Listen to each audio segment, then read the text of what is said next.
जहाँ जहाँ चुनाव हो रहा है, सिर्फ चुनाव मोदी और अमित शाह नहीं लड़ रहे हैं, चुनाव ईडी और सीबीआई लड़ रही है। इंडिया गठबंधन की समन्वय बैठक हुई संपन्न। बता दें कि नगर के रुहट्टा स्थित एक मैरिज हॉल में आज इंडिया गठबंधन के दलों की समन्वय बैठक पूर्व एमएलसी हाजी सिराज मेहंदी की अध्यक्षता में संपन्न हुई। बैठक में आगामी लोकसभा चुनाव में भाजपा की केंद्र सरकार को किस तरीके से हटाना है, इस पर रणनीति तैयार की गई।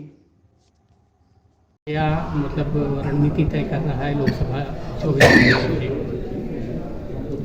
इंडिया गठबंधन का मनोरंजन हुआ और देश के 26 दल उसमें सम्मिलित हुए सामने दिख और एक अच्छा मैसेज उससे गया, क्योंकि अभी हमारे वक्ता बोल रहे थे, सब कह रहे थे कि गांव के लोग काफ़ी परेशान हैं, किसान परेशान है, नौजवान परेशान है, तो सबको दिक्कतें हैं, महिलाएं परेशान हैं, व्यापारी परेशान है, तो हर की नज़र इंडिया गठबंधन की सोच है और वो यही चाहते हैं कि इंडिया गठबंधन मजबूती से लड़े। उसी की सिलसिले में आज ये दूसरी बैठक जौनपुर में हो रही है और हर महीने एक ये बैठक गठबंधन की कहीं न कहीं किसी, अब हम लोग तहसील स्तर निकलेंगे, शहर में 2 बैठक हो गई है और हम लोग तहसील मुख्यालय बैठकें करेंगे और इसको हम लोग आगे बढ़ाएंगे, क्योंकि भारतीय जनता पार्टी जिस तरीके देश को बर्बाद कर रही है, नौजवानों की रोजी रोटी छीन रही है, तमाम हुकूक की लड़ाई जो लड़ना चाहिए वो नहीं हम लोग को नहीं लड़ने दे रही है, ईडी और सीबीआई का पूरा दुरुपयोग हो रहा है।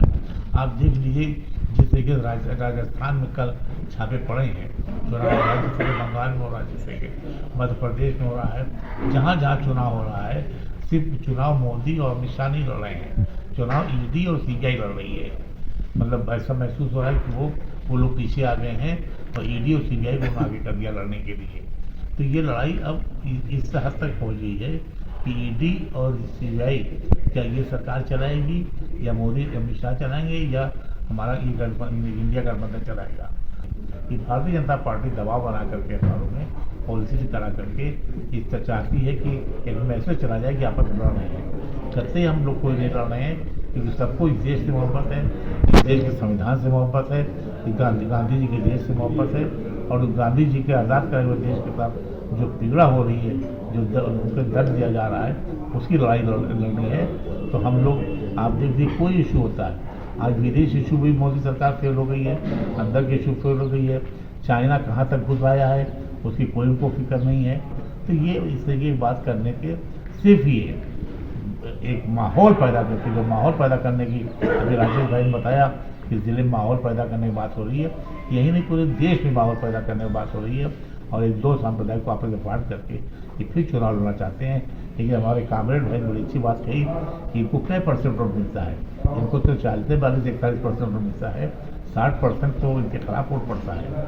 तो ऐसा नहीं, देश में सेकुलर लोग हैं, अच्छे लोग हैं और हम लोग सब लोग मिल करके हम जौनपुर में इतनी मेहनत करेंगे हम लोग गठबंधन लोग कि यहाँ पर नेस्तनाबूद बीजेपी करेंगे और ऐसे ही हमें लगता है कि सारे जनपदों में लोग लगेंगे धीरे धीरे, क्योंकि हमारे यहाँ होता है जिसे हम लोग मैसेज दे रहे हैं तो हर जिले काम शुरू हो जाएगा।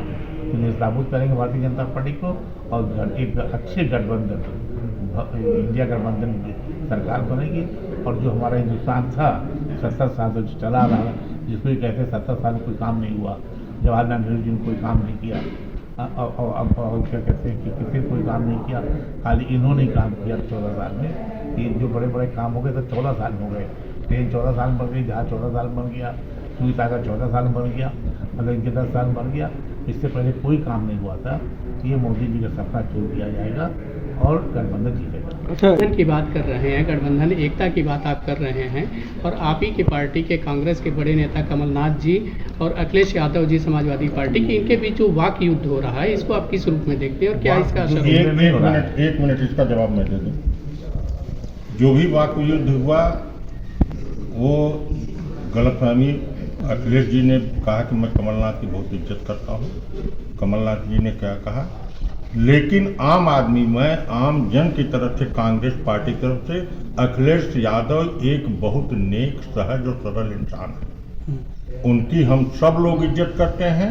मेरे पार्टी द्वारा कोई भी व्यक्ति जो बोला है उसको कंडेम करते हुए मैं पूरा दल के साथ उनके सम्मान का ख्याल रखते हुए, इस गठबंधन का सम्मान का ख्याल रखते हुए उनको पूरा समर्थन देते हैं और खेद व्यक्त करते हैं जो भी कोई बोला है उसकी तरफ से भी हमारी पार्टी हम लोग व्यक्तिगत खेद व्यक्त करते हैं। अखिलेश यादव ने प्रदेश अध्यक्ष को लेकर हैसियत तक की बात कह दी थी कि इनकी क्या हैसियत है। वो प्रदेश अध्यक्ष ने माफी मांग ली। नहीं ये देखिए रहेगा। परिवार है, आपका भी परिवार है, कुछ बातें होती रहती हैं, लेकिन व्यक्तिगत तौर से जब बड़ा परिवार होगा बड़ा परिवार होगा तो कुछ खटकेगा, लेकिन मैं व्यक्तिगत रूप से इस बात को कंडेम करता हूं जो अजय राय जी ने भी कहा है, चाहे जो भी कहा है, तो उसको कंडेम करते हुए अखिलेश यादव का पूरा सम्मान हम लोग सब लोग करते हैं और करते रहेंगे भविष्य में।